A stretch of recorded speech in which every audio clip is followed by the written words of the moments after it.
हे दोस्तों, कैसे हैं आप। उम्मीद करता हूं आप अच्छे होंगे। मैं हूं विनोद राज। स्वागत है टिकी हिंदी साहित्य चैनल में। दोस्तों, आज हम कक्षा 12 की जो हिंदी आरोह भाग 2 है उसके गद्य खंड का पाठ 11 जो है उसमें महादेवी वर्मा का भक्ति नामक पाठ है, जिसमें आज हम पढ़ने वाले हैं महादेवी वर्मा का जीवन परिचय, दो रचनाएं, भाषा शैली, साहित्य में स्थान। उससे पहले यदि आप मेरे चैनल को सब्सक्राइब न किए तो सब्सक्राइब कर दें, बेल आइकन प्रेस कर दें, जिससे आपको आने वाली वीडियो की नोटिफिकेशन मिलती रहे। साथ ही साथ वीडियो को लाइक करें और वीडियो को शेयर करना न भूलें। कमेंट्स में आप बताइए किस टॉपिक की आपको वीडियो चाहिए, मैं उस की वीडियो बनाकर उपलब्ध करा दूंगा।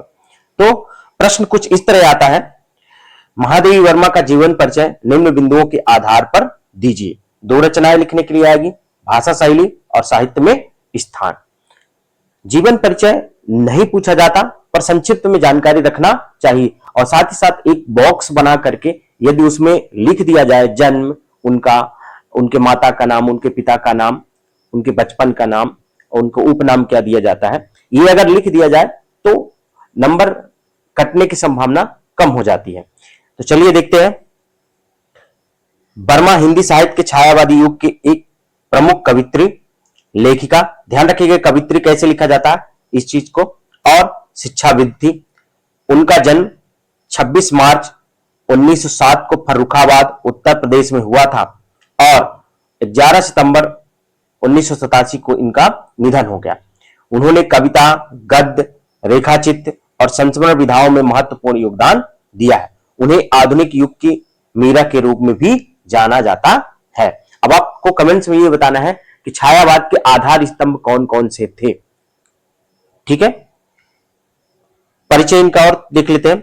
महादेवी वर्मा का जन्म एक शिक्षित परिवार में हुआ था, जैसे कि इनके नाना जो थे ब्रजभाषा के अच्छे कवि माने जाते थे। ठीक है ना। उनके पिता श्री गोविंद प्रसाद वर्मा और माता श्रीमती हेमा रानी, यहां पर हेमा रानी होगा, हेमा रानी देवी। उनकी प्रारंभिक शिक्षा इंदौर में हुई और बाद में उन्होंने इलाहाबाद में उच्च शिक्षा प्राप्त की। संस्कृत से एमए की थी उन्होंने संस्कृत, अंग्रेजी और संगीत में भी शिक्षा प्राप्त की। महादेवी वर्मा ने प्रयाग महिला विद्यापीठ में प्राचार्य के रूप में भी कार्य किया। साथ ही प्रयाग विद्यापीठ में इनकी स्थापना भी की थी। उन्होंने महिलाओं की शिक्षा और सशक्तिकरण के लिए महत्वपूर्ण कार्य किया है। वे स्वतंत्र सेनानी भी थी और उन्होंने भारत के स्वतंत्रता संग्राम में भी योगदान दिया था। ये महात्मा गांधी से बहुत प्रभावित थी, इसलिए स्वतंत्रता संग्राम में जीवन पर्यंत कार्य करती रहे समाज सेवा के रूप में। ठीक है ना। इनकी प्रमुख रचनाएं कौन कौन से हैं, देखिए ये आपके पाठ में गद्य लेखिका के रूप में है। ठीक है ना, कवित्री के रूप में नहीं है। तो गद्य लेखिका के रूप में है तो संभवतः इनकी रचनाएं जो भी लिखिए तो आप गद्य वाली लिखिए, काव्य वाली कम लिखिए। अगर लिख देंगे तो गलत नहीं माना जाएगा, पर अगर आप गद्य के लिखेंगे तो ज्यादा उचित माना जाएगा। काव्य में देख लीजिए निहार, रश्मि, नीरजा, सांदगीत, दीपशिखा, सप्तपर्णा। इसके साथ साथ यामा इनका काव्य संग्रह है जिसमें ये सभी रचनाएं संकलित हैं। गद्य में है अतीत के चलचित्र, स्मृति की रेखाएं, श्रृंखला की कड़ियां, पथ के साथी, मेरा परिवार। ये इनका गद्य या संस्मरण कह सकते हैं। इन्होंने निबंध और कुछ कहानियां भी लिखी है, तो उनको हम नहीं देख रहे हैं क्योंकि संस्मरण ही आपके पाठ में, तो संस्मरण वाला, और ये आसान है याद करने में। ठीक है। इनकी भाषा शैली देख लेते हैं। महादेवी वर्मा की भाषा अत्यंत साहित्यिक, भावनात्मक और प्रभावशाली है। उन्होंने अपनी रचनाओं में संस्कृतनिष्ठ खड़ी बोली का प्रयोग किया है, जिसमें तत्सम शब्दों का प्रयोग अधिक है। संस्कृतनिष्ठ जहां आ जाएगा तत्सम ऑलरेडी रहेगा। उनकी शैली में चित्रात्मकता, लाक्षणिकता और प्रतीकात्मकता का अद्भुत समन्वय मिलता है। उन्होंने अपनी भावनाओं को व्यक्त करने के लिए उपमा, रूपक, उत्प्रेक्षा आदि अलंकारों का सुंदर प्रयोग किया है। साहित्य में स्थान। ठीक है।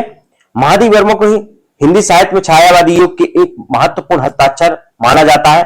वो छायावाद के प्रमुख 4 स्तंभों में से एक है। अन्य 3 कौन कौन से ये आपको कमेंट्स में बताना है। उनकी रचनाओं में वेदना, करुणा, प्रेम, प्रकृति और भारतीय संस्कृति के प्रति प्रेम जैसे भाव प्रमुखता से मिलते हैं।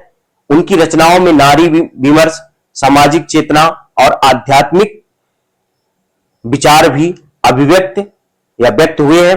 महादेवी वर्मा को आधुनिक युग की मीरा के रूप में जाना जाता है। अब आपको कमेंट्स में ये भी बताइएगा कि इन्हें निराला ने क्या कहा, क्या उपनाम दिया था, क्योंकि उनकी कविताओं में मीराबाई की तरह ही विरह, प्रेम और भक्ति के भाव व्यक्त हुए हैं।